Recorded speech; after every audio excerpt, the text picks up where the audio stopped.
And then I also, aside from preparing tax returns, I do audits, financial audits, what we call financial audits of business, where I, for example, a CPA would render an opinion on the fairness of the financial statements of a certain corporation, and that's I also do that.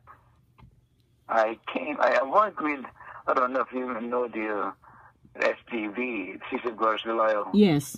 company in the Philippines. I work with them, and that's mostly what we do there. I see.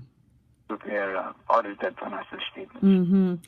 Now, Danny, can people meet with you or go to your office for initial free consultation, or is that something not included in your service? No, most of the time, when they come here, they call first, of course, and then make an appointment. And if the case would not really take much of my time, I don't charge. Right, that's good. And I just, and I'm just glad that I was able, or am able to help them in those cases. Yeah, I can vouch for that.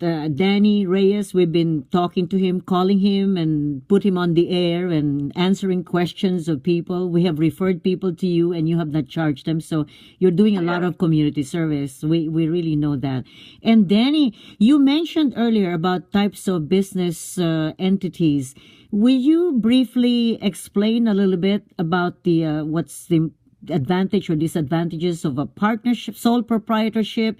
Because some people want to form companies, they don't know where they have to go, like either sole proprietorship, perhaps a partnership, maybe a corporation, or maybe the LLC, which they say is the most versatile of them all. Yeah, that's right. Now, if you are a beginning businessman and you have a business, for example, that you think would make you money, and if you want just to test how it will go, maybe you should do that as a single proprietor and cultivate your business, and if you think it will go much further and that you will need capital, for example, then you may invite a person to be your partner. In that case, you form a partnership. And when you do that, you have to consider the capability of the other person, like his capital contribution and his contribution to the business. Like, for example, he has a talent for something that you need, then you could do that.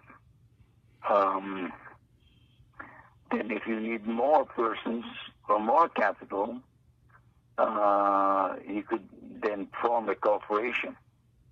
And then a corporation can be what we call an S corporation or a C corporation. And an S corporation is where the profit or loss of the corporation passes to the stockholders automatically.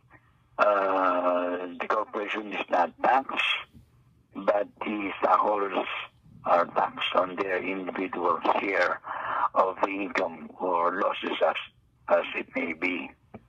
And then an LLC is also a good entity. As the term implies, it's a limited liability corporation. So your liability is limited. And then an LLC would require at least, well, no, I take it back. An LLC could be a one-person LLC or more than one-person LLC. But if it is a one-person LLC, the IRS disregard the LLC for tax purposes and considers the LLC as a sole proprietorship, but not for California. It's a little bit complicated when it takes some time for me to.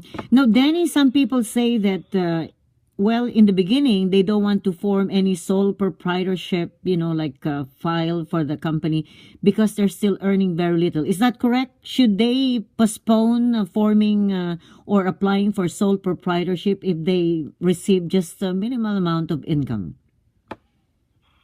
They, If they're doing business? if they're already doing business, is that why we're just beginning to do business? Yes. So they have to, Well, as yeah. I mentioned before, if you are just beginning to have a business, then maybe, as I said, test the water first and see how it goes, and then from there you I go. see. So they don't necessarily have to immediately apply for, like a sole No, but proprietorship they do company. have to get, like in Los Angeles, you do have to get a business license. Uh-huh. Do you Or also even- do, sorry?